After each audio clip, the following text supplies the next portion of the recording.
Welcome back to Raised by Spoilers, everyone.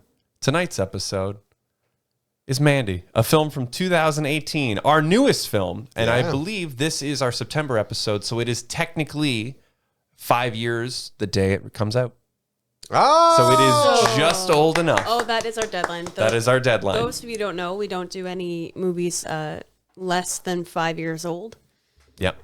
Wow.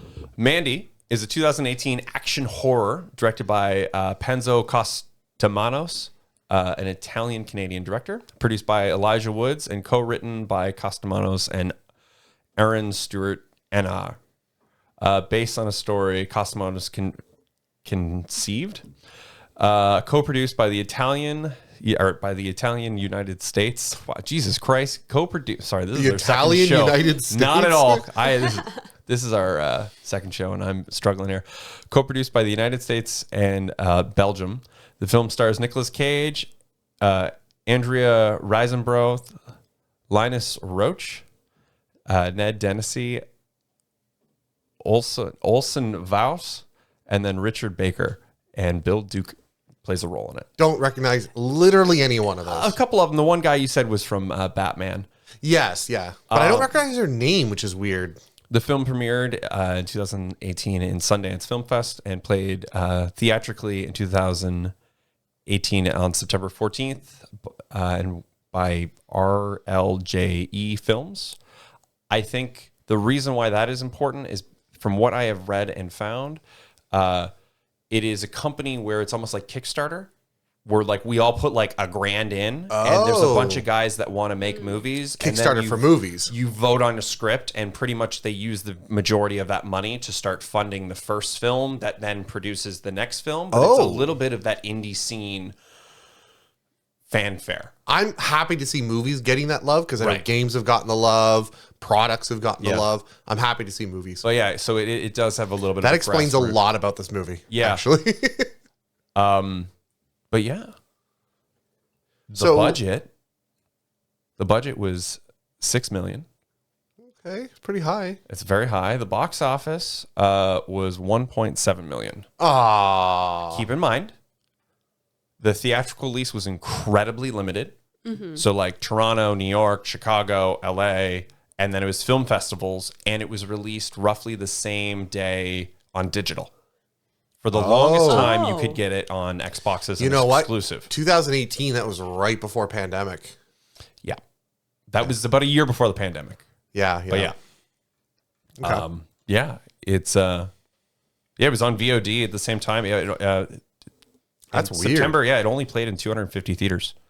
I wonder why it didn't do that well. Well, it's kind of like that's the obscurity. Yeah. Before we get into thoughts in the roundtable of what everybody thought, I want to just say Mandy, to me, is trying so fucking hard to be a cult movie and also be like, look at me, look how obscure and artsy fartsy I am. Yeah. Yeah. And definitely got that vibe. Do you know what I mean? And it's not that it's a bad movie. It's not that it's a amazing movie. It's got a 98 on fucking Rotten Tomatoes. Really? Yeah. Critics That's loved. actually printed on the back of the DVD box. Holy shit. Yeah. It has a little stamp on the back saying 98%. Yeah. This is like critically fresh. And then the funny thing is pretty much podcasts like ours and other shows and online, if it wasn't a critical reception, people either loved it, or fucking tore this movie apart. Oh yeah, there's no middle ground. Hate it. There was no middle ground for this. There was no middle ground, and that's the funniest thing is like it's either you didn't get it or you're just an idiot and you're a simpleton and you're there for the blood, gore, and the grindhouse cheese of it. But also, it's you're looking for an ocean in a shot glass. Yeah, and there's like you gotta kind of pick because Mandy itself is trying so fucking hard to be a cult movie. And sort of bad, like the Cheddar Goblin ad in the middle of it, that it sort of starts to just fight itself. But I loved it. Amanda, this is your second viewing? Because I think we watched it on VOD the first time around. We bought it on iTunes, and for some reason, we had a very old Mac. Yeah. And we couldn't attach the Mac to our TV because it wasn't an Apple device. So we had to watch it on our little, 10 or 12 inch Mac. Yeah. So we put on all of our red lights and watched it in our movie chairs at home. Oh God, red lights on the back of the TV and everything. We put it up on our record player and put the down lights. And we were Well, we had like the pink ones and then the red ones, and we even change it as the thing goes. Feminist Warlord, thank you very much. Adam, friend of the show, I guess. I don't know. What are we telling? I totally fucked up the intro on that. I'm sorry. Go ahead. I totally fucked up the intro. Yeah, you didn't do an intro. I didn't do an intro. We just did a cold intro open. Go for it. So we watched it originally on the laptop. So I essentially forgot about everything on this movie because it was so long ago. Oh, I thought you guys watched it fairly recently. No, I watched it once in 5 years ago when it came out. Oh. I remembered snippets of it. Like I remembered certain scenes. I remembered a lot of red. That makes sense. I can see why you pulled that from this. But I kind of forgot everything until we actually started getting into it. And a few times I'm like, oh yeah, I recognize that guy. And but yeah, it was nice seeing it again on a TV. Mm-hmm. The way intended, but yeah, it was great. The way intended on a grainy DVD. Better than a 12-inch laptop screen. That is true. That is true. Deadliest DM. Adam, what did you think? This is your first viewing. I want to be so. Some of our past movies, you tell me make sure I go in blind because you want some really well done. I didn't go purposefully blind into this one. Okay. Because when you said we were going to watch Mandy, I started doing understanding and research the 1983, I think, Mandy. I don't know what movie you're talking about. There's a 1980 something, 83 movie called Mandy. Okay. And it's a horror movie. Okay. Classic horror movie. Oh, that's hilarious. And so I understood all of this and was getting, because I was preparing for it because we usually do older movies. We don't usually do movies for 2018. Well, that was right before. I'm like, we have to go back to older movies. We've been doing a couple newer ones. And then all of a sudden you threw in the wrench in the gear saying, oh, we're going to watch Mandy. And I'm like, well, that makes me look like a hypocrite. I have no problem with it, but this was not what I was expecting to come into. So I'm horribly unprepared, which is fine because I enjoyed this in some weird mix between, I think it's like Willy's Funhouse. Okay. Which is like the FNAF knockoff that they put out with Nicolas Cage, I don't know how many years ago, and The Green Knight.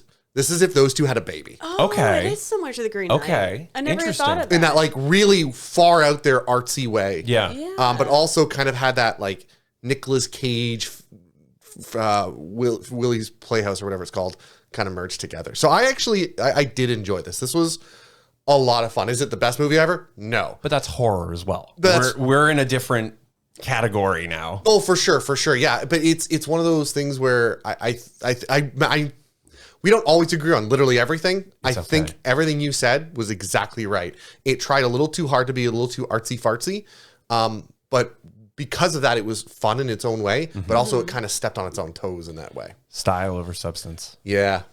Yeah, exactly. Buckaroo Banzai, there's a couple films where it's trying to be stylish as hell, but don't watch this if you have any type of sensory or epilepsy issues. There's a few scenes where, but I'm like, oh my God. Well, apparently, and I'm talking semi out of my ass here. There are certain strobe effects that they'll study, and they can do those. There's people whose job it is to look at strobe effects and strobe lighting, and they just don't match it with certain frequencies, and they can actually avoid it with certain strobe effects. I had no idea that was even a thing. That was really cool. Their entire jobs are just to make sure that could you imagine your eyes would be just so shot just looking at strobe lights all day? I don't think they tested that way. I don't think they probably put it through a computer. It's not like the tiger in the cage where they're like, if she's chill, I know I made a good batch. If she's fucking angry, he's in a lot of stuff. He's in everything. Yeah, no, I think they just put it through a computer system that judges the timeline and the intensity. I thought you meant they actually just had to watch. I don't think so. I've never seen anyone do the job, but I'm going to assume. But no, it's very intense. The colors are very intense. And honestly, I felt this was one of the most brutal action things I've seen in a while. And it had, maybe it was just my kind of visceral, where it had the barbed wires ripping through his hand, the nail through the hand. I'm very bad at hand pain just gets in my head. I could tell your body language. I'm like, is it just cold in here? Or are you just all like... No, when he had certain injuries that were happening, I kind of tightened up. I'm like, oh God. But it's good. It drove an emotion, drove a feeling. Absolutely. So there's nothing wrong with it. I was like that with the box cutter. The dirty, rusty box cutter came out, and I was like, I don't like that. Yeah, no. Yeah, he didn't really get to use it all. No, he just showed he had a box cutter, and you're like, oh god. Don't like a box cutter. It's, you know what it is? It's the same thing with Evil Dead, and not necessarily the old ones, but the newer remakes. Mob Spaghetti. The TV show one? No, the movies, the recent ones.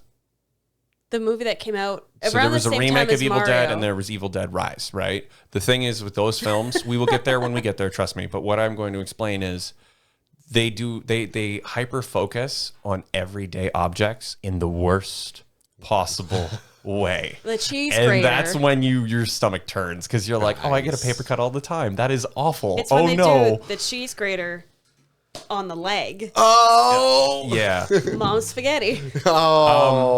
So what I want to say is to just throw in everybody. Sorry, everybody. Good description. Content Thank warning. you. We should have put this at the beginning. We're going to be talking probably a lot of We're going to shuffle some stuff around in the editing. I'm sorry, whether we record an intro or whatever. No, we got to keep it because I already called you out for not doing an outro. Fair enough. Or an intro. Stranger Things kicking off a nostalgic wave and pattern trend of 80s nostalgia and synthwave. Premiered in 2016. Mandy came out in 2018. There is a weird genre of films from The Void, Color Out of Space, that start to kind of play ill to nostalgia or try to just live in that space. Do we think it's going to grow old, almost like 8-bit video games now? Or do you think this is a trope that's sort of worn out? The 80s? 80s. I think because we're at a spot now where we're going into 90s movies, but it's 2023. We're now 5 years later from this, and I think now we're at kind of like, I think the peak was like you said, like mid-pandemic, like that, like not this past Stranger Things, but the previous season, I think was kind of the peak of the 80s. Yeah. I think we're going to start seeing like it go down in the next few years. Adam? Yeah, no, I completely agree. There's always, now that I'm an old man or getting old, I start to see the repetition. Yeah. And you see the repetition in clothing styles. You see the repetition in TV script styles and twists and turns and plot points and aesthetic styles. So will we come back to the 80s? We're going away from that, quite frankly, right now. Will we ever come back to it? Not as we know it. We'll take small little individual snippets, but it'll be mixed with something else. Right. You never quite go back to a full 80s clothing style. You always just take certain snippets. Yeah. Well, even within media and stuff like that. Exactly. Yeah. Same with scripting and movies and art styles and music styles. You'll see iterations on it, but it will never be as we know it. Right.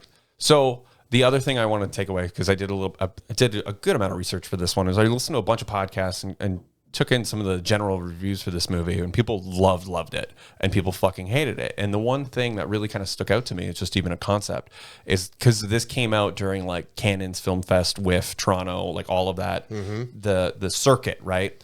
People were genuinely, who hated it, were horrified because this would inspire the wrong directors to make, this would inspire the right directors to make the wrong kind of movie and further push a trend within sort of cheap thrills within this 80 nostalgia wave, when in retrospect, what we've had within the last couple of years is more of a shining light on folk horror.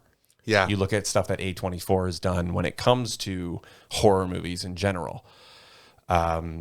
Midsummer, The Witch, any of those ones. Yes. Hereditary even. This reminded me of Hereditary. A little bit, but Hereditary kind of fakes it out with spoilers for Hereditary, everybody, where Hereditary doesn't necessarily know. It's trying to walk that line of like, is it mental illness or is it a cult? Is it mental illness or is it a cult? And Never heard that movie. They don't really stick the landing and then try to do an aha on it. You can say the same thing, because clearly there's something going on with Jeremiah where he thinks he's like a narcissist, right? Yeah. So he's so involved in his own psyche and like views that he's bringing everyone in. Yeah, but that's cult leader behavior, right? And that's a trope. There's a level of this movie, I think, that makes you wonder, was he kind of telling the truth? In the sense that, like, there is a level of supernatural going on here. Is there a little bit or not? I think they blurred the line a bit, but closer to the side of no, it's all drugs. Well, yeah, no, it's all drugs, but then all of a sudden, even then, it it wants to think like it's Nicolas Cage fighting demons. Yeah. Right? Here is this lore. Here is the horn of Abraxas and the dagger of the Pale Knight from the Well of the Abyss. And it's fucking cool magic items. And then all of a sudden it immediately shifts and goes, wait. That's too weird and cool. That's just too much. It's all drugs. They're just humans. And it's like... This is also on the edge of the satanic panic. Like this is mid satanic panic. Yeah, so this would be mid panic. LSD is still going on and like it's like the end of the 70s and 60s, like drug era meets satanic panic, old mining town. Yeah, it's I don't know. It's got this weird thing where the movie itself just doesn't know what it wants to stick to. And then even at the end where it's like, oh no, it's all fantasy. It shifts around too much. Yeah. For me at least. It's just odd. You know I was what just going to talk about the ending, but then you just sort of shushed him. So. Oh no! We totally went off. You were talking about reviews. I don't want to. No, we can get to the ending. I just think it's interesting because like for me, just to finish that thought was it's like I haven't really seen anything like this or someone copy this style other than Stranger Things. But even then, it's with a PG filter. Like there wasn't anybody being like 6 months later or a year later, somebody went out and made a copycat Mandy, like how you would have a slasher flick. Well, why would you? It didn't do well. Financially, it didn't do well. Yeah, but critically. But what that means is a lot of people who put up the money for movies won't be encouraged to help other directors who went, I want to do something similar. So it's not that nobody wanted to. Right. It's that the people with the money said no. So therefore you likely didn't see it because it wasn't very successful. Yeah. I'm just guessing, but that makes sense. That's an art house film too though, right? So yeah. They know they're all big air quotes on that one, folks. It's a horror movie, but it's an art house film. Oh, totally. Thing. Yeah. I don't know. Adam, go to the ending then. We're going to take this apart because it's a horror movie, and I don't know if we need to go through the plot as much as it is. Like, we're going to chop it up. I think this one's just going to get diced up because it's... Should people watch it? Oh, for sure. Yeah. I think people should watch it. But I also... I'm a very weird... My favorite movies are these kinds of movies. Okay. The ones where you're not sure the message. You're not sure what's really going on. You almost have to build the world in your own head. Which is why I love A24 films generally. But this one, like, you can't quite tell because it's that whole, is this real or is this not? And you go from, oh no, they're just drugs, to by the end of the movie, they're clearly playing with this. He's turning into a demon himself, going into hell to redeem his wife. Yeah. And by the end, that's why they kind of show in his dreams that hell has like 3 moons or whatever. I'm assuming it's hell. Yeah. It looks like hell. And by the end, when he's driving away, he's not in a dream. He's driving away, and it's the 3 moons, and it's the artsy fartsy hellish landscape. And I think that implies either one of two things: he has soul and mentally gone to hell, or he has physically gone to hell. And it kind of doesn't matter which one's the answer. It's up to you to interpret that. That's really interesting because I was looking at it like Mandy, his wife, paints and draws psychedelic fantasy art. So him tripping out is just the work that we perceive kind of thing. Yeah. It's one of those, I don't know. Did you like it? Should people watch it in Feminist Warlord? I think so. Yeah, if you have the stomach for like a lot of like you said, like body gore and like blood and giant wasps. Giant wasps. Oh. But I thought it was interesting because I think they chose to make his like unconscious state in like the animation just to kind of differentiate like, hey, this is a different state of mind. Yeah. Because it was so like, I don't know how they would have portrayed it with him like in live action without it just being confusing, being like, is she alive? Like, is she still around? Like, you know, if you're just seeing her just randomly in the forest or like walking away, you know, I think it would just be convoluted in a way where it's like, wait, was she actually in there, or did they kill somebody else and they have her somewhere else? So I like that they did the animation, and then by the end, the animation blurred with the real world. Yes. Which could be his just insanity happening. He was losing grip on reality. It's him mentally going or being in hell at that point. Whether or not he's physically there and this is, demons and the horn is all real, or whether or not he's just in there mentally, solely, and his being is there, right? Yeah. See, it's so funny because like I'm looking at this and I'm like, I love this movie. I think it's really fun, but it's like the ambiguity of it and lack of plot leaves it up to, well, it's your interpretation. But it's also like, did they just write a bad script? Yeah. Do you know what I mean? It falls down to like, we're like, fuck, man, what a movie. But also like, is it just a bad script? Like, did they just write off stuff? And did this movie even have, like, it's 2 acts. In a way, it's almost 2 movies in a way. Yeah, there's kind of 3 Do you know acts. what I mean? There's kind of 3 acts, but not really because it doesn't follow the normal act structure. Yeah. No, I think you're right. There's no Chekhov act. There's no Chekhov. Chekhov's acts. Chekhov's acts. Chekhov's acts. Well, they definitely fulfilled that one. Yeah. Goddamn right. But I like, so there are different kinds of movies. Yeah. There's the ones that are like, I'm here to make a point. Yep. Like this is clear, obvious. I beat you over the head with it. There are action flicks like Transformers, which are just here to blow shit up and Fast and Furious, sell toys, whatever. And then there are these kind of movies, which I don't want to say are necessarily the only ones to make you kind of think, but they're ones that almost it's a reflection of yourself to a small degree because you pull from it part of your own experiences because it's so vague. Kind of like Inception, for example. The ending of Inception is kind of vague and there's portions of it that don't quite make sense and you have to fill it in with your own experiences, and that makes the movie more interesting to discuss. Yes. So that's why I like those kinds of movies. Yeah. Because they are about you putting a bit of yourself into it. Okay. And I think that's cool. Yeah. Cool. Like you have to fill in the gaps. Yeah. The beginning, it shows him working. He's like a logger type. Like, they're clearing away the forest. He has to get airlifted into work. He looks beat up and like ragged. And you can tell he really values like at home time, right? Yeah. And I forget, was it her or him that was like, we should get out of here and move? It's him.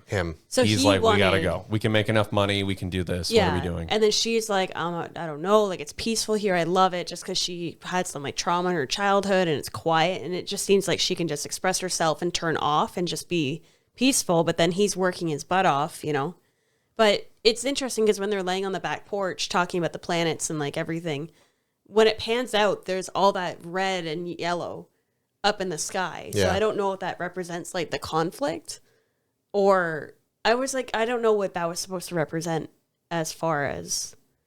I found any moment in this film when there's actual drug use, you get those pops of color. Were they? Oh, they were probably smoking weed. They're probably smoking weed and shooting the shit because he tends to not for the first half of the movie up until they fridge Mandy. Fridge her. Yeah, they fridge her. They kill her off as a plot for a plot. Like a plot I've device. never heard of that as fridging. But yeah, fridging is what they did to Kyle Rayner, and that's the writing term for script write. So Kyle Rayner, they gave Kyle Rayner, the Green Lantern, a girlfriend, and then killed her off and put her in a fridge. And that's how he found out that his girlfriend was murdered. Oh, is and that then where the he term goes nuts, and that's where the term comes from. Oh, I didn't know that. So it is like it's a very cheap form of violence against an individual or loved one to further the plot. And it's not like, well, there's motives in this. It's just like, well, we introduced you a character that you're going to fall in love with and then just cheaply kill her off screen. Oh, yeah. Fridging. Her only crime was that she was pretty. Yeah. Artsy fartsy. To be a weird, like 80s witch smoking weed, reading sci-fi novels in the woods. Yeah. She was cool. cool. My life. I really liked her. I did. I think there was one. Well, I think the movie could have improved in 2 major ways. One, I think at the start it could have been a little less weird and it could have taken a little bit longer because it started off less weird like when he was, doing his lumberjacking or whatever. Yeah. I think it took didn't take long enough to get weird. It should have started getting weird just about when the family got sort of involved and should have gotten weirder and weirder and weirder, which it kind of did. But I think it started a little too soon before they kicked in. It almost needs to tie the family with the artsy fartsy weirdness. Right. And that would almost tie the two together. Then the other thing is, I think the shirt, the bands that she had on her shirt, Black Sabbath was the one that sticks out to my head. Motley Crue. They should have played some more of their music. They probably couldn't afford it. Could not afford it. I get that. They got one song by King Crimson. Yeah. One song. I get that, but that would have improved the movie if they could have. Yeah. A good Black Sabbath song when he was going on a murder spree would, like Crazy Train, would have done really well. That's Ozzy, but yes. Isn't that's not Black Ozzy Sabbath. part of Black Sabbath? Yes, but that's a completely different era and band. Oh, sure.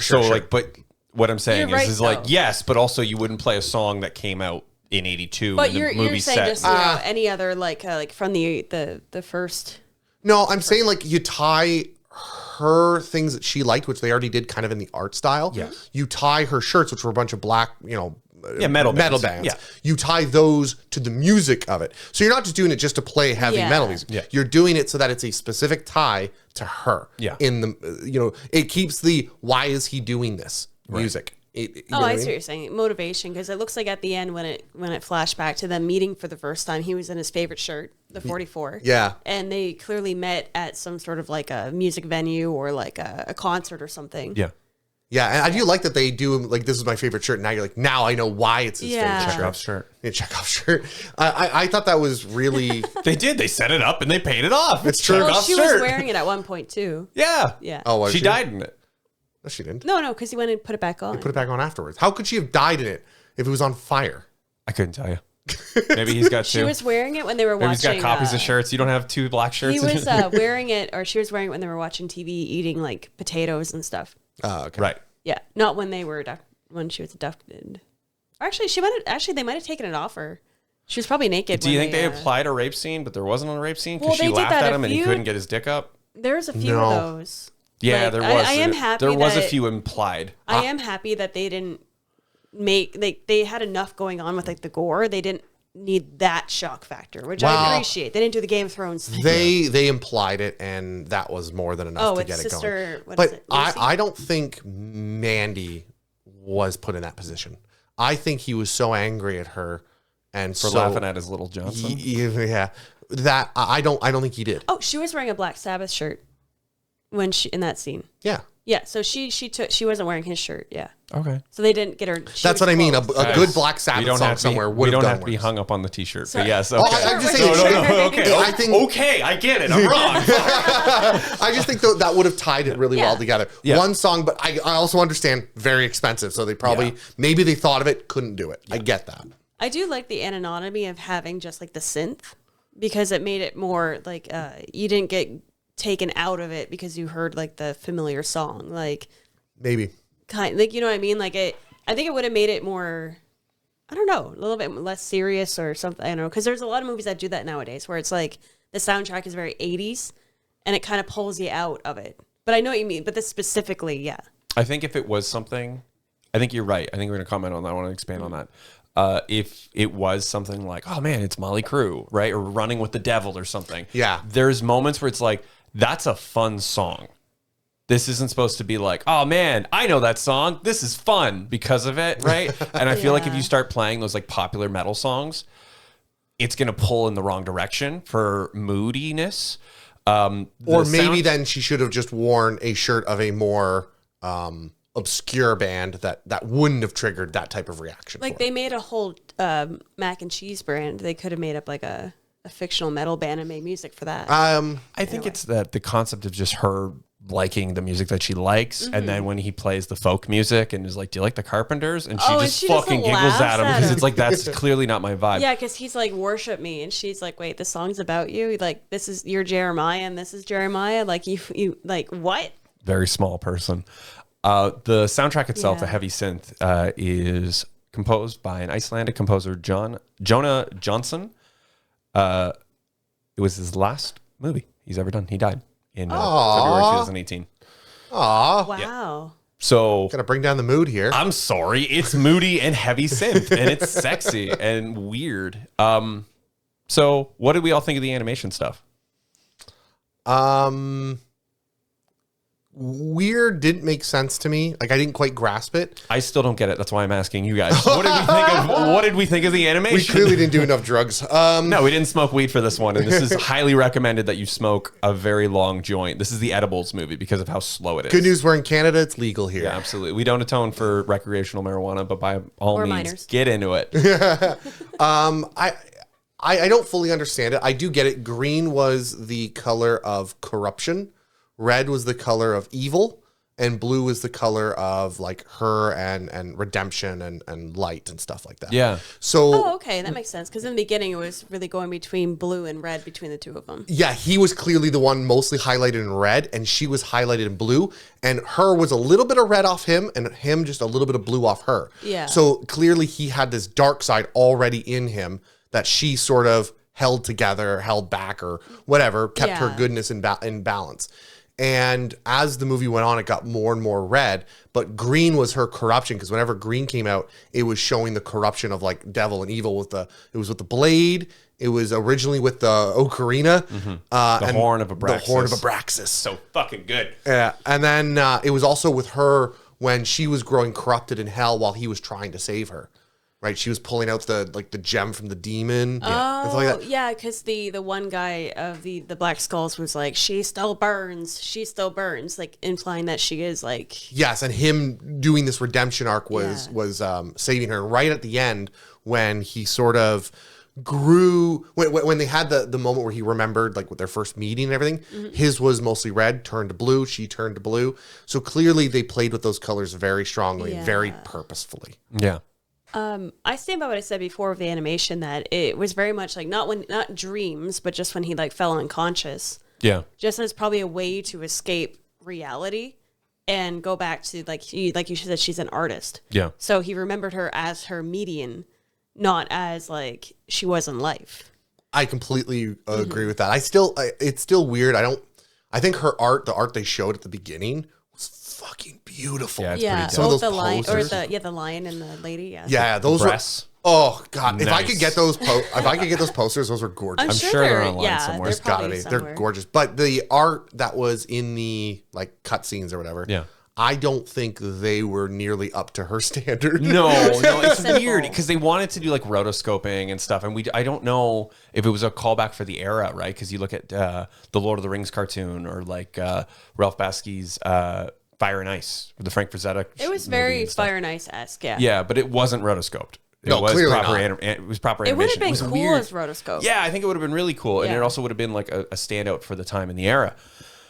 They also probably could have just had a friend who was really good, like in animation, and was like, "Hey, do you want to do segments for my movie?" Maybe they didn't have the budget in order to do those scenes live action, See, so it's they wrote it in. I just think it's tied to his like sanity. Oh, Yeah. it is. And For he's, sure. the more vivid they get, like Yeah. you said, the more he's losing it. Oh, Yeah. for sure, for sure. especially on how he views the world and stuff that's happening around him. Mm-hmm. Yeah, I don't know. There's a lot there. We got the axe. The axe very much felt like a trailer moment. Oh yeah. That was like a hot trailer moment. It does come into play. We get a good couple kill scenes. I didn't find this movie incredibly gory, considering what the subject matter was, the material that we They had. could have showed a lot more. Yeah. Yeah, there was a lot of like sound effects, which I appreciate because I do love the foliage when it comes to like good gore. Is that red pepper getting ripped apart? Because then we all go and you're like, ooh, right? Versus just like gore on screen that's covered in blood, and if it's not done correctly, it looks cheap, and then all of a sudden it doesn't look real, and then it just starts to fall apart, and then it ages worse and worse and worse, right? That's why you see a lot of that just stab and then just blood. You know what I mean? Yeah. So, I don't know. Yeah, Mandy, man. What a fucking weird movie. What a fun movie. What a trip of a soundtrack. I will say that I think some of the red got a little too overdone. Yeah. For sure. They needed to tone it down in some scenes, for sure. Or they needed to like ramp it up as it went on, which they kind of did, but not fully. I think just him getting more and more covered in blood. That was great. That was like, and then his like the whites of his eyes would stand out more, and it's just like, holy crap! Like he's like so unhinged right now, Yeah. especially in the car scene at the end when he's just smiling, Just at smiling her. and driving. That was a big meme when the movie came Yeah. out. Oh, Everyone's yeah. like me in the drive-thru at 3 a.m. and it's him smiling covered in blood. Yeah, I do remember that. That it was really good. I feel like the lighting was a budget thing. I feel like that, like Well, red hides a lot. yeah. So does the purple and the blues and stuff. So all of a sudden, if they're trying to just work with what they have, as much as they're using it for foreshadowing or to illuminate a space, I feel like you're right. The red got a little bit too much, but it's also like, well, how do we make this look moody for cheap? Yeah. How do we light a space? How do we light a big room for cheap to make it to get the point across kind of thing. And that's where they ended up leaning on, right? It's cheap Hollywood tactics. Yeah. Which isn't a bad thing, but yeah, it gets noticeable at one point because it's just flashing lights of pink and then blue and then red and then nothing's happening and it's more flashing and you're like, oh my God. The abduction scene. I think I mentioned much. it was Too a lot much. of the blue light, just like because they're insinuating, like you said, it was like the demonic era was there. So like at one point you can see that there was a hand coming in, but you couldn't see it when the screen was like on them. You can only see it when the screen went to black because the negative of the image was like still stuck in your eyelids. At least that, because I seen something, but I'm like, I can't physically see it, but I can see it when I blink or whatever. Coming. And then for a while, like everything was all like, yeah, that was a lot. They try to, psych you out and like get weird. It was the same thing when Jeremiah is talking all screwed up and his voice is older.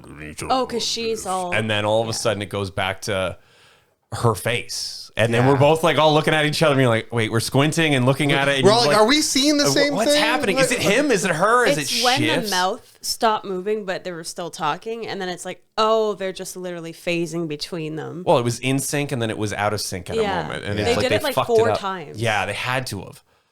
Yeah, It's cool. It's cool camera shit. It is. It was really cool. I loved that scene where she was high as shit, and Jeremiah is doing like, "What do you see?" And he's got the beams acting as like halo lights. Yep. And she's just, what did she say? What do you see? And she's like, the Reaper Man's coming shortly. Yep. I love Red's that. coming back for me. Yeah. And I absolutely love that because he's thinking, oh, you just don't recognize me as your Lord and Savior. But really what she's saying is, my husband's going to fuck you right well, up. we don't He know gets he was awake, alive. but she doesn't. Yeah, that's just it, right? Yikes. Oh, no, at that point, yeah, he's still tied up in the back with the barbed wire. So they know he's alive. He's just hanging out there, passed out. But they don't know he's the Reaper, man. I do love that when he goes to like form his axe, it's almost got like a Reaper style Scythe to it. It's the axe itself is actually modeled after the F in Celtic Frost, a heavy metal band. The F in that band, that's the way their logo looks. Very cool. I like the part where we went to Caruthers out in the desert, like out in the middle of like, it looked like an old like quarry or whatever, but in the trailer, when he went to get the crossbow. Oh yeah. And that was like, oh, I haven't seen you in a while, so it's like, wait, is he like ex-military? Was he like an alcoholic? And now he's putting it like keeping it here for There's safe. a reason why he lives in the woods. Yeah. So that's secluded because and so like you on. said, he was hiding the vodka in the bathroom, which is not what a normal person would do if you're not like a closet alcoholic or like or something. Yeah. I will say that whole scene nowadays, it reminds me of like Up in My Brother's Land, because there's you'll see every once in a while if you're walking down like paths for a long distance, you'll find a really old, ancient, decrepit trailer. You're like, oh, nobody lives there. And then a day later, you'll come by and there's like a recently lit fire and you're going, oh my God. Yeah, it's like you got to stay out, like, Stay out of the woods, kids. Stay out of the woods. Stay out of the woods. But that just goes to tie into what you said about him having a darker side. Because obviously he doesn't really go into it, but he has a past to have like weapons like that and know how to like forge. Yeah. To know how to forge with no context or I think it was very clear what they were trying to get across with the lighting. I thought that was super obvious. Yeah. I liked it. I really felt like they needed to show her pulling him forward more. But also, speaking of which, I talk about the whole, kind of going back to the whole hell thing. There's a scene where his car or his ATV got stuck in the mud and there's all the different other cars sinking in like lava or like a hot swamp. Yeah. Notice he went through a tunnel right before that. Yeah, he did. Because he was going through the rock quarry. Yeah, he was going into hell. That's what that was a metaphor for. Okay. Oh, yeah. And then afterwards, it's all steamy, swampy, everything's sinking and decrepit after that. Yeah. Yeah, because I noticed even when he went to the trailer with the black skulls, like their hideout, everything seemed to have an underground shaft. Yeah, the meaning, old like, people. Time out. The old people with the pit that goes to fucking nowhere, just in their basement. Well, that's why I mentioned it. Probably was an old mining town at some point. Those were all probably old like mines, like depending on where it's. I don't know where it's based, but like California. Well, I assume that was an old well or it could be an old well too. that they built their house on top of, so they could have their own private well. Yeah, but the tunnels under the church looked very much like mining facilities. Yeah, like they were they're carting stuff around, like, and like you said, there was a bunch of like rock quarries and yeah. I didn't. Yeah, that was a creepy scene too.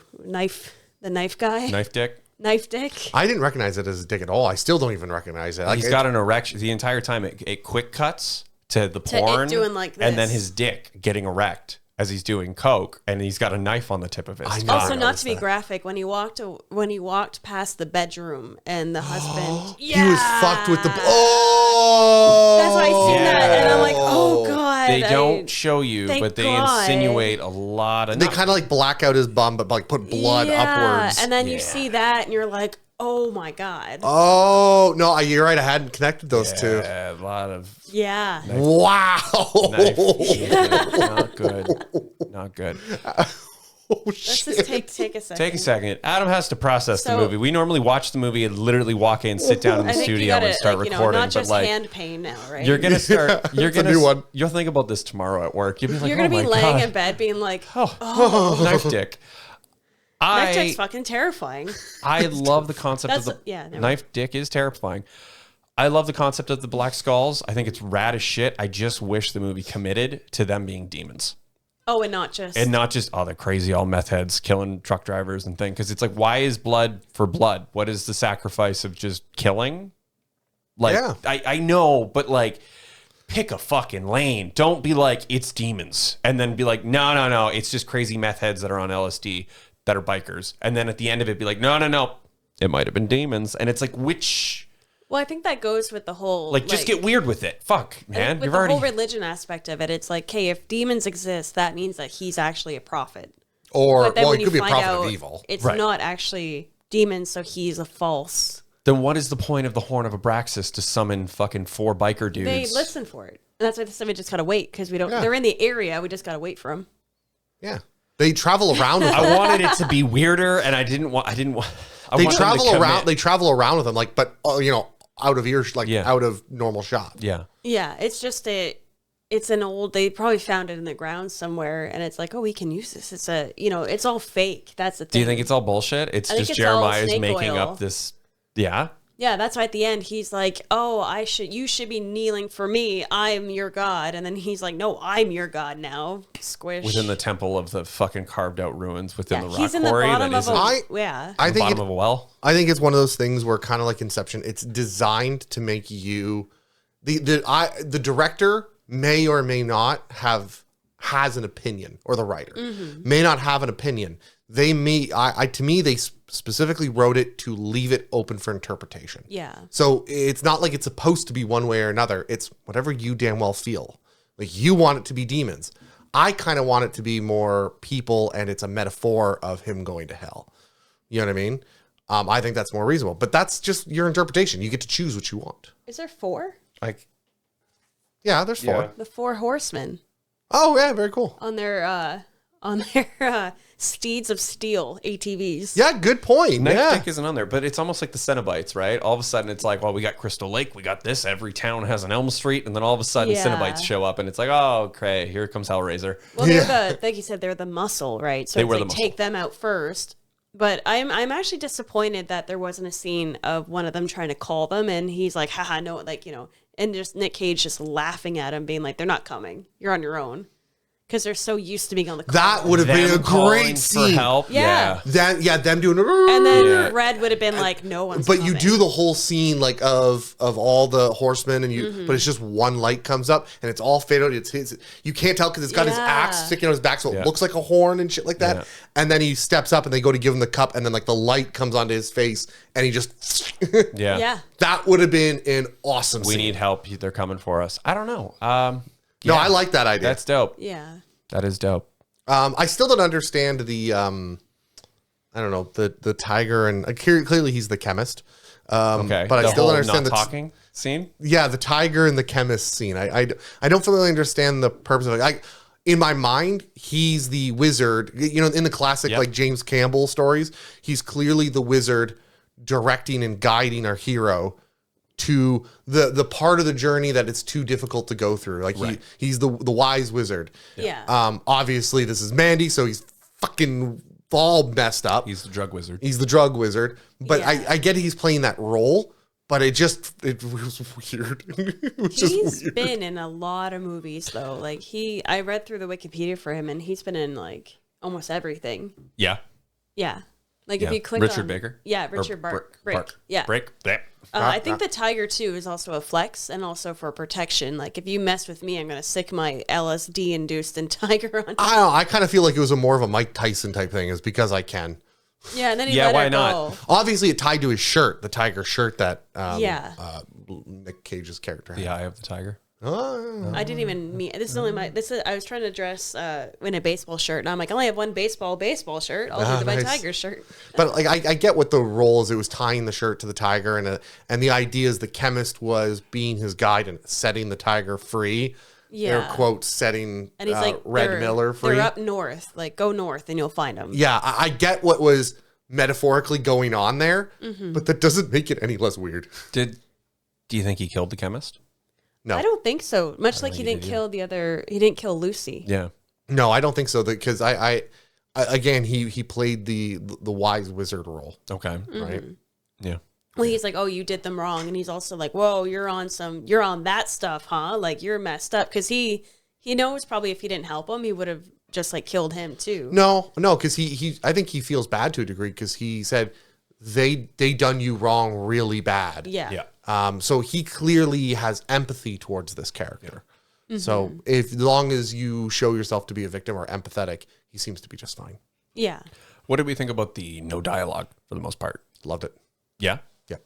I loved it because when there was dialogue, it was intentful and like it meant something, like, you know, like especially him communicating with the chemist, and it was a one-sided conversation. So it's like, wait, is he like Red. Yeah. Yeah, when Red just didn't say anything, he was just doing eye contact, and it's like, holy crap. Like, he could have talked his way into that situation, but he just was like, nope. Yeah, and he was like, the chemist was sitting there staring up. He's like, yes, you're right. You're right. Yeah. And then he leaves the tiger open. Like, you're right. It's exactly like they're having this one-way conversation, or kind of two-way conversation. Yeah. But you kind of know what Red is saying, but without him actually saying it. Yeah. I kind of like that. I thought it was really good. I like I like that kind of stuff, because so many movies nowadays are so dialogue heavy. Yeah. I see Oppenheimer from a month or two ago or whatever. Yeah. And I kind of like it when they just strip that away. It's fun. It's something that doesn't happen often enough, but obviously if it happened all the time, it would get dry just like everything else. Oh, it's a style, Exactly. right? Yeah. Over dialogue is Tarantino, Yeah. right? There is some that less is more in a way, and those scenes definitely proved. Because the only one that really had a lot of dialogue was Jeremiah, and he would go on these long, like 5, 6, 7 minute monologues. And it's like he's just talking to talk, and it's like you can see how unhinged he's getting when he's like talking to stuff in the mirror. That's it's like, very interesting, because Yeah. that Yeah. puts a strong juxtaposition between Jeremiah and Red. because he's silent and he only talks like, I think he mentioned like when he walked into on the commercial, he's like cheddar. He says something about a goblin. And then he leaves. And then he has a yelling fit in the bathroom. I want to cut that scene in the bathroom into every Nicolas Cage movie that has ever existed, just Yeah. anywhere. Whether it's the end of a Nicolas Cage movie, or the middle of one, or like The Weatherman, or Dogs of War, or Face Off, or whatever. kinda It's just him reminds me- screaming. It kind of reminds me of, I don't know if you've ever seen the episode of Rick and Morty. It's Okay. like the opener, and the idea is we're just going to go on a quick 10-minute adventure, no big deal. And then it cuts to them like getting in their car, and they're just blood and Yeah. ichor all over them. And they're like- they're just going, we did not have... And they just start Yeah, crying and like yeah. flailing. Yeah. And it's just like they completely, like, we did not have control of that. They were clearly bottling something up and then just let everything go at once. And it kind of reminds me of that scene. So I think when he stopped talking was when he was just so into his own like anger and just unhinged, and it just allowed him to act like through body language and like his expressions. Like I feel the more drugs he was on too, he just stopped talking. well, it becomes like a golem, like an unkillable stone golem. Well, he became a demon. Yeah. Yeah. He became a demon. Yeah, he just let people talk at him, and then like with the scene with Mother Marlene, where she's like pleading with them to like, you know, trying to just save her own self, and then he just literally cuts her head off and throws it at Jeremiah, and he's like, ah, you know. Yeah. There was a moment with that scene where they cut to Jeremiah. You kind of didn't notice it was Jeremiah right at the beginning, naked, kind of like over a thing. And I'm like, oh my God, is he getting his dick sucked? This would not be for this character. I would hate this character. Yeah. No. It would immediately ruin Red for me if he accepted it. Then as soon as he tossed the head, I went, that's the Red I know. There he is. Well, they tried to barter, right? Yeah. You go into hell and the devil barters. Yeah. Steals. And I like that his last line is like, no, I'm your God now. Because he hadn't said anything for like 20 minutes? I think that is the last line of the entire 45 movie. minutes of the movie is just I'm He your just God doesn't now. say anything. Nicolas Cage being Nicolas Cage in this movie.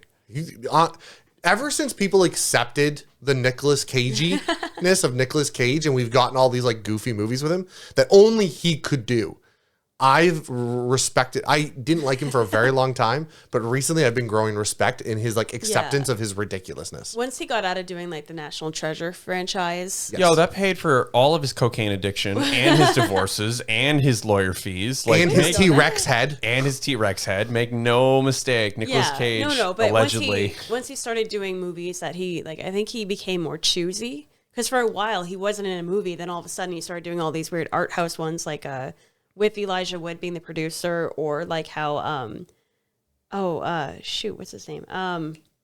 Harry Potter. Daniel Radcliffe. Daniel Radcliffe too. Like they just started doing their own low budget movies just to probably get like their spark back, just so they can stretch their legs, right? And then this is what you get when that happens. Yep. Yes, I completely agree. So, before I get into the plot, because I'm going to do it real quick, don't worry. Critical response is, I'll say, Mandy won about 7 awards.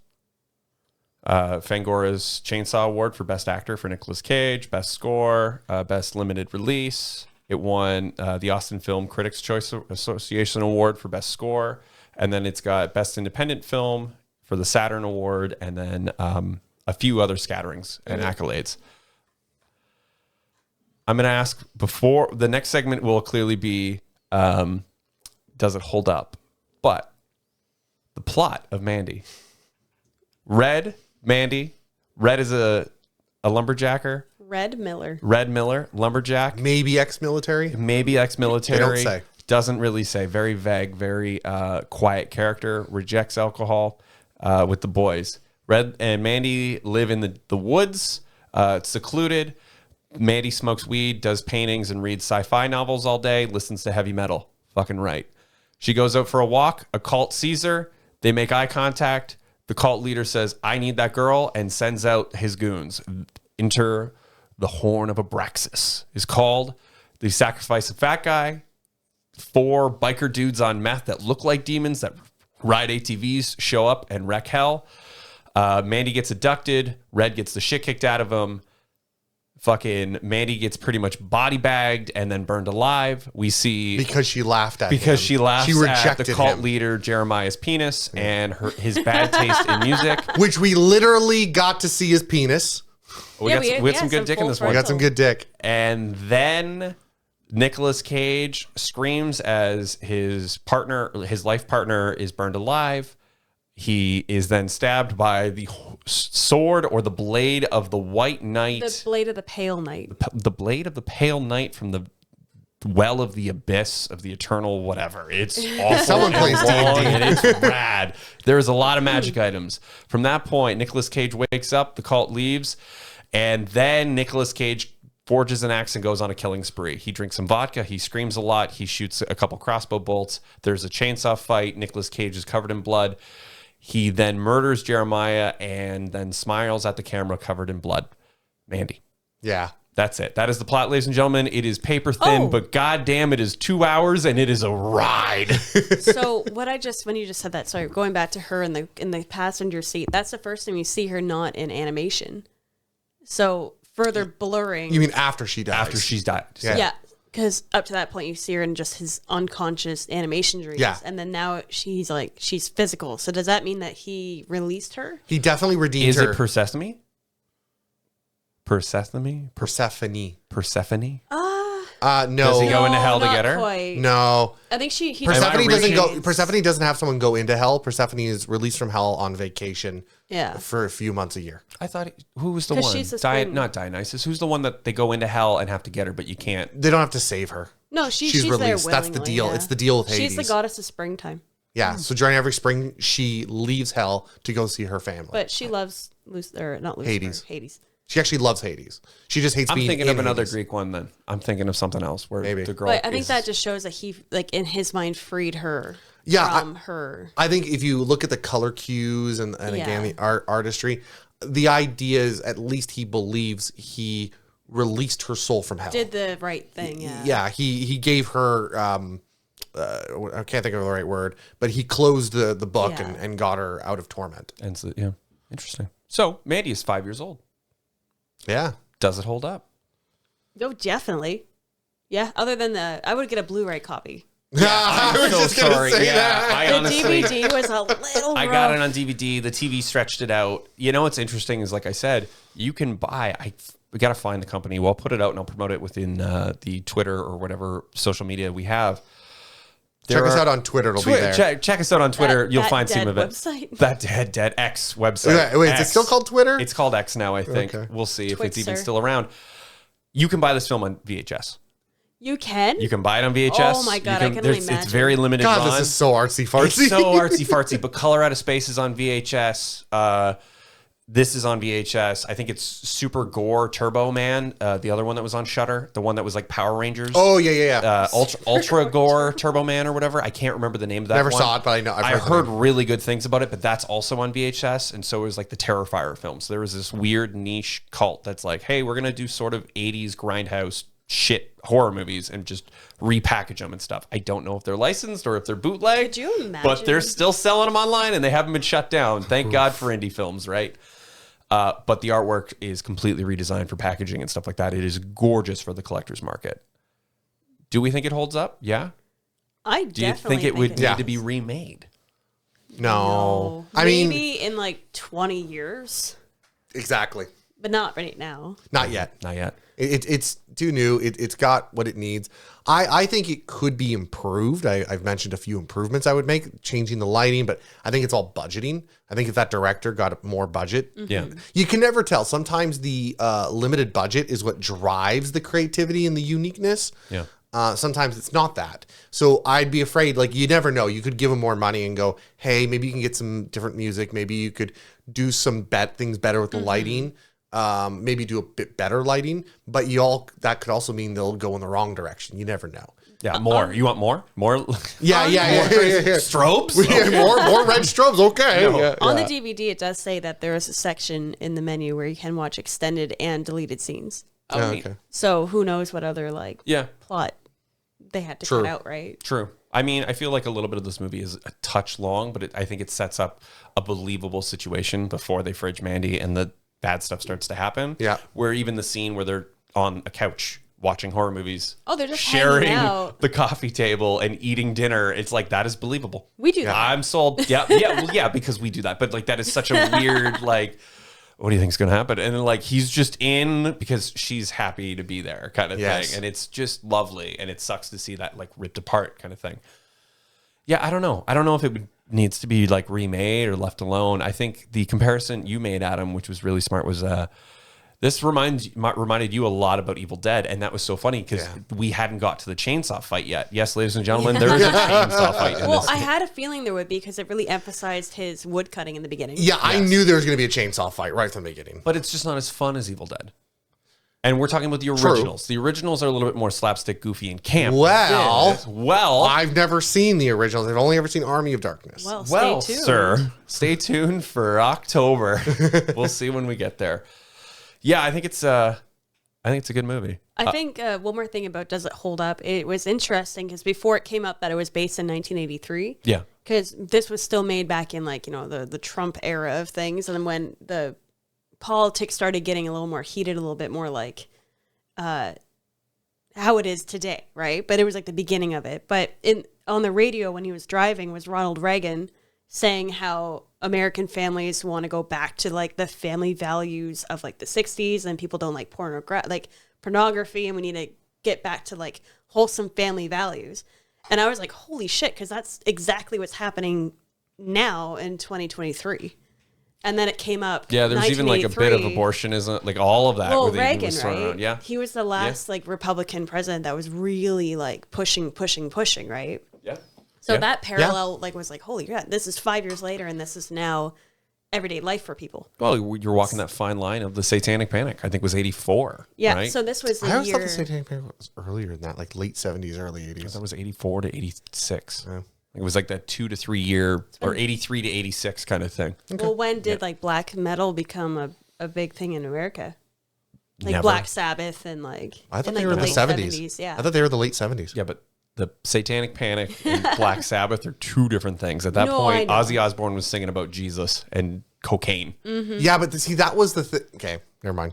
No, There's a different time That was jump. the thing. That was, and that's what happens with most like metal and those things that were judged at the time. We're like, oh, Black Sabbath is clearly dark and evil because they sing like this. you gotta But spin really, it backwards. you get to spin it backwards. You But hear really, the- they're like, Jesus is my savior. I shall not want. And you're like, oh, they're clearly evil, but they're singing about good and love and happiness and sharing Broken with hearts. each other and broken hearts. But people just had this idea that because they sang a certain way. But if you read and then there's also songs like I forget the name of like Living in the USA where presidents played it. And it's about like the United States sucks. This sucks. It's the opposite. Springsteen's Born in the USA? That's it, Born in the USA. Yeah. So people just don't have this concept of, what's being said versus what they're hearing. Yeah. And I that's kind of what you got with all of that.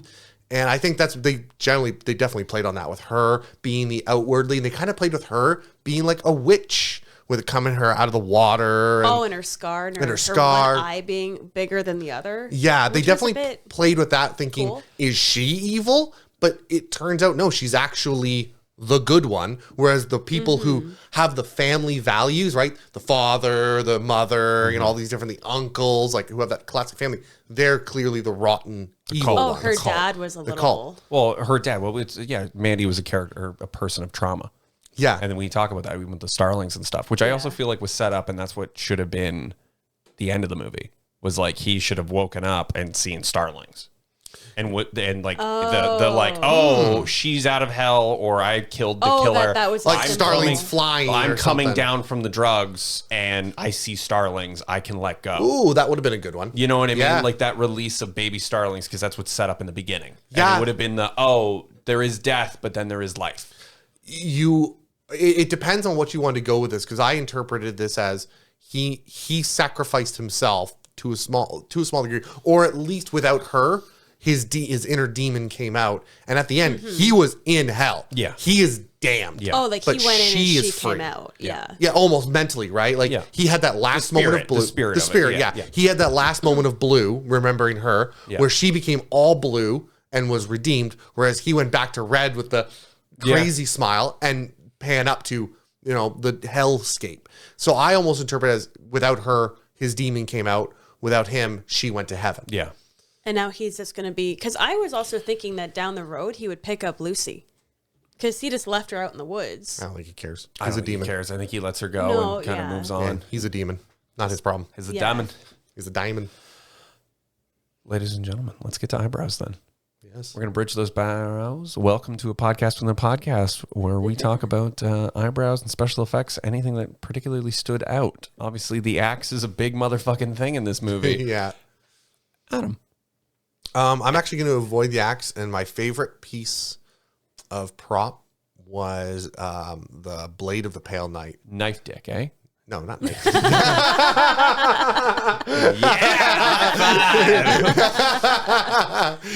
I don't gross. even want to... Anyway. Yeah. No, I think it was. I really loved the prop, the knife of the Pale Knight. Yeah. And the way they did the digital where it went into his abdomen, it was just a very clean, straight cut and pulled in and out. It was almost, again, with that whole, was it a supernatural knife or not? Light, you get the green light a couple times. Yeah. In this movie. Well, that's when what she you're pulls saying. the crystal out of the chest, the horn of Abraxas, the blade. Yeah, all the Yeah, you were saying supernatural that things. earlier. Yeah, The exactly. corruption, yeah. It was showing the demonic artifacts and Yeah. things like that. And I really liked when the blade went in, it almost was supernatural and like its smoothness, and then pulled out almost supernatural. So it does that implication thing. He did the same thing when he got him with like the hilt of the... No, but that was brutal because remember he had to put force each time. And then, but yeah. So that showed it was a very human weapon. Okay. Whereas the blade kind of went and right in, right missed out. every artery so that he Somehow. would just, like, bleed I don't know out. if the blade was even real then. No, he was bleeding from it. Yeah, he was bleeding from it. But whether it was supernatural or not, just the way it looked Yeah, you and know the what way I it went mean? in, it added to that, just Yeah. the artifact itself. Same with the Horn of Abraxas. Yeah. But I like the knife more because knives are cooler, I guess. Yeah. But I really like that prop. That was a cool prop. Dope. Amanda, eyebrows. What do you think? I like the costume work on the black skulls, but mostly the one, and also the sound design of the one that was guarding him. And he was just like wet. The lubed one with like the Yeah, weird like he wax came over the and it was plastic just mask. like drippy and gross. And it's like, what the heck? I think they did a really good job on all their costumes. Like, I would like to see it like actually not in the dark or like backlit because it was really intricate costume work there. Well, the one that's covered in rebar. yeah. And you're like, what the fuck is going Yeah, on? he almost like he's under shirt. He looks like it's like he's in full like knight armor, basically. Yeah. Yeah. So- Well, you get the leader too, right? Where he pulls the arrow out of his throat and then they turn and it's like, all right, let's fight. And it's like, here's oh, here cool. we go. Yeah, and then he catches on fire. Yeah, that's a bitch way to go out. Well, yeah. Mandy. Jeez. Other than that, the little girl's eyebrows of the macaroni was fun.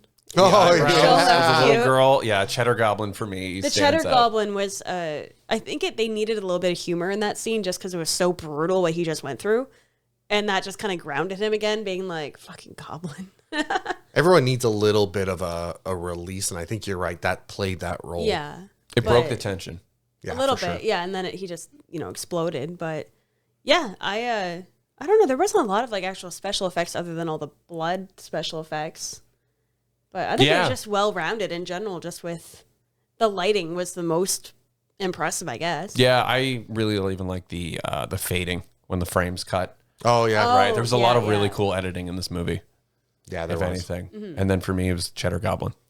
Of course it was Cheddar I Goblin. love that fucking Cheddar Goblin scene, man. Those poor kids probably didn't expect to get like. No, on. are you kidding me? They were probably sold They were on like, that. let's They're go. like, Oh, we're gonna Nickelodeon goop you. But with cold With- macaroni and cheese. with wet, slimy mac and cheese. What do you think? Goop from Nickelodeon? You think it was warm? No, it was cold. Ice cold. Ice cold. Oh, Fantastic. Yeah, overall, it's a solid movie. Cool. Yeah, it's a good movie. All right, well, let's go around the clock then. Amanda, I'll start with you then, and we'll end with Adam. Did you love it? Did you hate it? What would you rate it? I think this Final is a thoughts and reviews. I Wrap think it I up. would wrap or put this one up around like Alien. I think I would do like an 8 on this one because it's super solid. Like Nick Cage was great in it. It had a very good plot. It never really strayed away from it. It made it focused on each character enough to give them like you kind of you don't feel bad for the bad guys, but you feel for them because they've also been taken advantage of and like manipulated by this guy. The Black Skulls? No, the cult. Oh, the cult. Okay, Yeah, yeah, like yeah, Lucy putting a gun to her head and him being Yeah, like, see that was what love intense. is? Yeah. That was intense. rough. Yeah. Yeah, like, do you see what love is? And it's like, holy crap. So you do feel for them, but, granted, they still deserve to die for, being a part of what happened to Mandy. Yeah. Because I was like, just because he wanted to sleep with her is Yeah. because their downfall. What do they call the trials that they did after World War II? The Nuremberg. They still deserve to die because of the Nuremberg trials. Yeah. Oh, yeah. Wow. But Yeah. I think, they did a really good job with fleshing out all the characters. They're all memorable. I like that it was a small group and not just like a cult of like 20 people running around. It was a very tight knit. Well, it was that family, right? Exactly. Yeah. Like, yeah, they had the mother, the sister, the brothers. Like, yeah. I don't know. I really liked it. I would definitely watch it again. Now, I'm happy I didn't watch it before watching it this time just because it was all new again, right? It really gave me like a fresh perspective on it. Mm-hmm. But yeah, no, I did like it. I would give it like an 8. Yeah. An 8, eh? Wow, awesome. So I want to add just a little couple things to the argument and conversation. Nicolas Cage turned the role down 2 years prior to making the movie because they wanted him to play Jeremiah. Elijah Woods was supposed to play Red, Oh, that would not have worked out. that- but then he would've- shifted to producing and also like helping getting the movie made, shop it around, right? Because they needed some sort of name to I would help have sell loved it. to Yeah, see yeah. him try to do this role. Nicolas Cage then. I would have loved to have seen Elijah Wood play Jeremiah. Nicolas Cage Oh, is he would have been good at that. too short, man. He's like 4 feet tall. That doesn't matter. Nicolas Cage I see what you're saying. originally turned down the role of Red the producers and director thought Nicolas Cage was a little bit too old because the script itself was trying to put the juxtaposition of old versus youth. It's the same thing with Mandy stepping in for Jeremiah while the older woman was pushed out, and the jealousies. Oh, yeah. There was supposed to be some ebb and flow in the original scripts for this. And then Nicolas Cage wanted to play Red, so which case they rewrote some of the stuff, and he stepped in to play it. Sense. Wow. Kind of thing. Yeah. I think it's a 7. 7? Okay. I think it's a 7. I think it's visually cool. I think the script needs a bit of work. I think the problem is I like everything that I see. I think it's a little too long though. But I like the time they took to set up the events. I think when you were like, is Mandy getting possessed? And the whole started the twist and everything that you thought was going to happen didn't happen. And they set stuff up and you're like, what the fuck's going on? Because they spend so much time on like the book, like the serpent and the rainbow and all of this stuff. Like, what is going on? Like, is there a Necronomicon? I was reading way too much into that. But that's what the breadcrumbs that they give you. But that's also great story, but it's useless information as much as it is world building. But then you can't have sandwiches and beer, which I advocate for all the time. Give your actors and your characters and your stories a chance to grow and breathe so you fall in love and give a shit about them before you throw them in. Oh, them just eating on the couch. Right. Yeah. Those were quiet moments that really sold their relationship instead of just like, he loves her, that's it. And we're going to take her away. And then you're going to be upset because she's gone and you're supposed to feel for him. Where that first hour of the movie is, they have just quirky, quiet relationship and things are okay.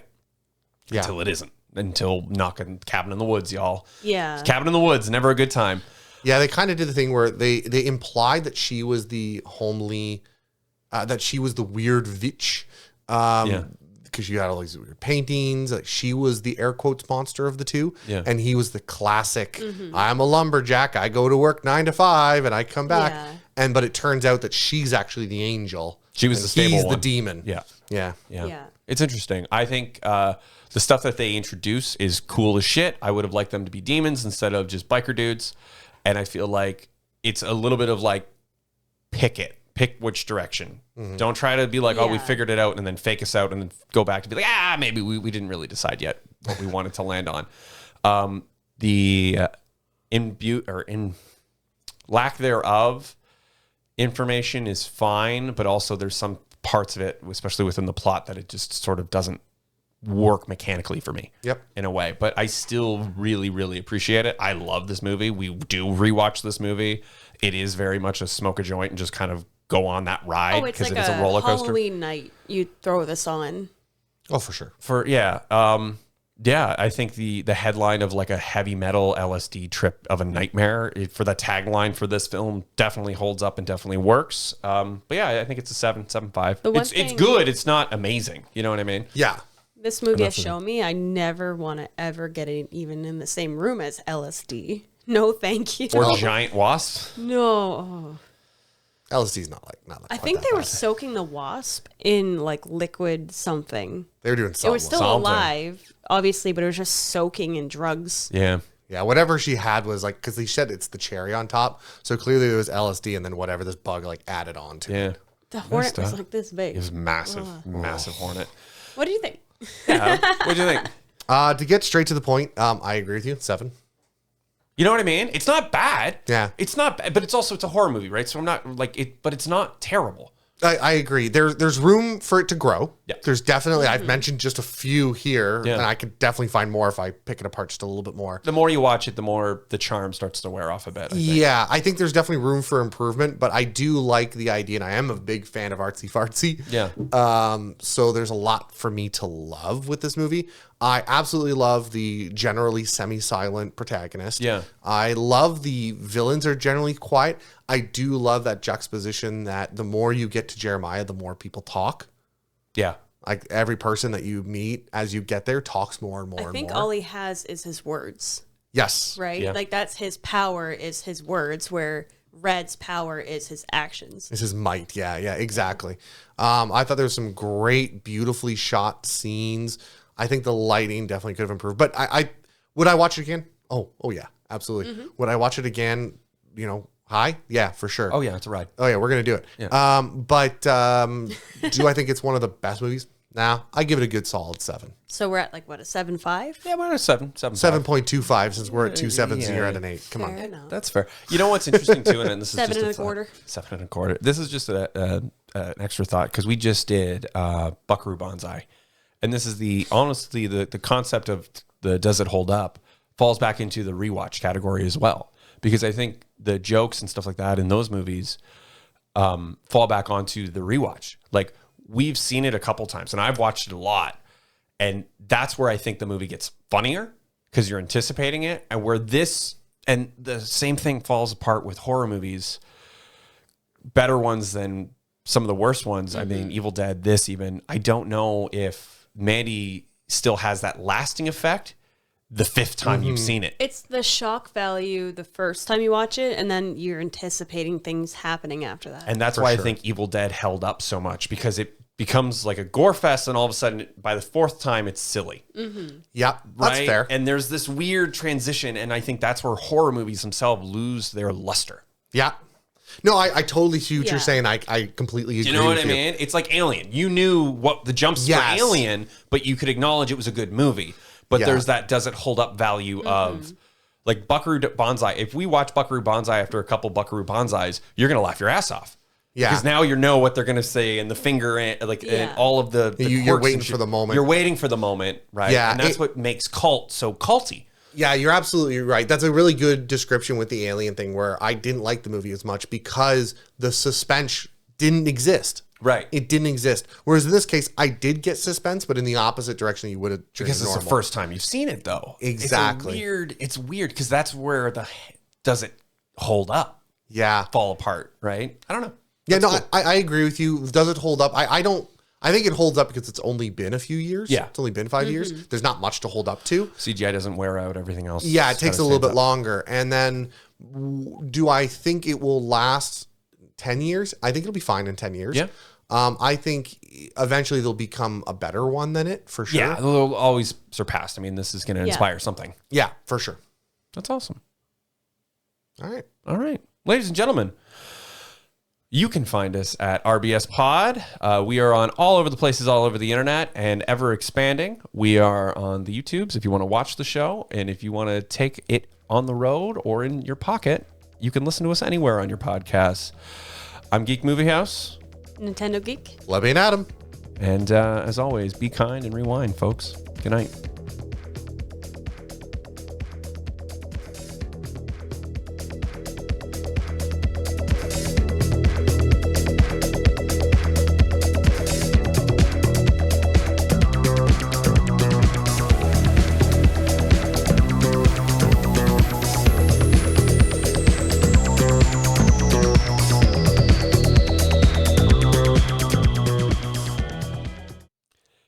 Every showing of Barbie is sold out, and our forests are burning. As we gaze at the stars, seeking answers from beyond, our faith, the only true thing told onto is our cheap plastic discs of nostalgia.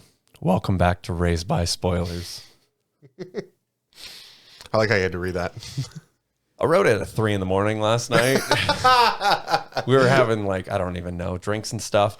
Welcome back to Raised by Spoilers, everyone. We might cut that and put it at the end.